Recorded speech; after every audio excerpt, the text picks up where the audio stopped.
மாதவிடாய் காலங்கள்ல எதனால வலி வருது அப்படின்னு சொல்லி சில கேள்விகள் கேட்டிருக்காங்க. வலியே இல்லாம மாதவிடாய் வருமா, அதற்கான சாத்தியக்கூறுகள் இருக்கா அப்படின்னா 100% சாத்தியக்கூறுகள் இருக்கு.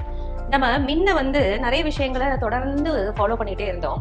ஆனா அது எல்லாத்தையுமே மூட நம்பிக்கை, தீண்டாமை, பெண்களுக்கு ஒரு மிகப்பெரிய அநீதி இழைச்சிட்டாங்க அப்படின்னு சொல்லியே பெண்களுக்கான புரட்சி அப்படின்னு சொல்லி இந்த மாதவிடாய் மேல நிறைய பேர் கண்மிச்சாங்க. இன்சென்ஸ் இப்ப பாத்தீங்கன்னா தனிமையில இருக்கிறது, தனித்து இருக்கிறது, தீண்டாமல் இருக்கிறது, இதெல்லாம் முக்கியமா நம்ம அங்க பார்த்தோம்.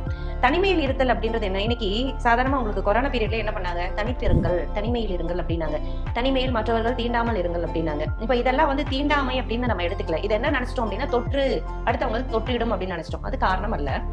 உடல் ஒரு கழிவை வெளியேற்றும் முயற்சியில இருக்கும்போது அந்த உடலுக்கான சக்தி பாத்தீங்க அப்படின்னா கழிவு நீக்கத்துல அதிகமா செலவாகும். அப்போ நாம மற்ற வேலைகள்ல ஈடுபடும் போது அந்த சக்தி வேற இடத்துக்கு பரிமாறப்படும். இப்ப நம்ம வேலை செய்யும் போது கை கால்கள் அசைக்கிறோம், இல்ல சிஸ்டம் முன்னாடி தானே நான் உட்காந்து வேலை பாக்குறேன்.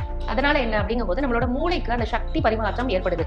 அப்ப முற்றிலுமான சக்தி நம்மளோட கர்ப்பப்பைக்கு கிடைக்காம போகும்போது அங்க வலியோட அந்த கழிவுகளை வெளியேற்ற வேண்டிய ஒரு முயற்சிக்கு ஈடுபட வேண்டியிருக்கு. இரண்டாவது என்னன்னு பாத்தீங்கன்னா, எந்த ஒரு கழிவையும் உடல் வெளியேற்றணும் அப்படின்னா அங்க ஒரு சூடு, உஷ்ணம் கிரியேட் ஆகும். உஷ்ணம் கிரியேட் ஆகினா உள்ள இருக்க கழிவுகளை நீர்நிலைக்கு மாற்றி வெளியேற்றும் முயற்சியை ஏற்படுத்தும்.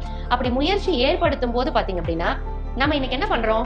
தீண்டத்தகாமை, அதெல்லாம் தவறு, தப்பு, தேவையில்லை, நம்ம தலைக்கு குளிச்சுட்டு உள்ள வந்துடலாம், ஆயில் பாத் எடுத்துட்டு உள்ள வந்துடலாம் அப்படிங்கிற மாதிரியான ஒரு செயல்கள்ல ஈடுபட்டு இருக்கோம். குளித்தல் அப்படிங்கிறதே உடலை குளிர்வித்தல் அப்படிங்கிறது நமக்கு தெரியும் இல்லைங்களா?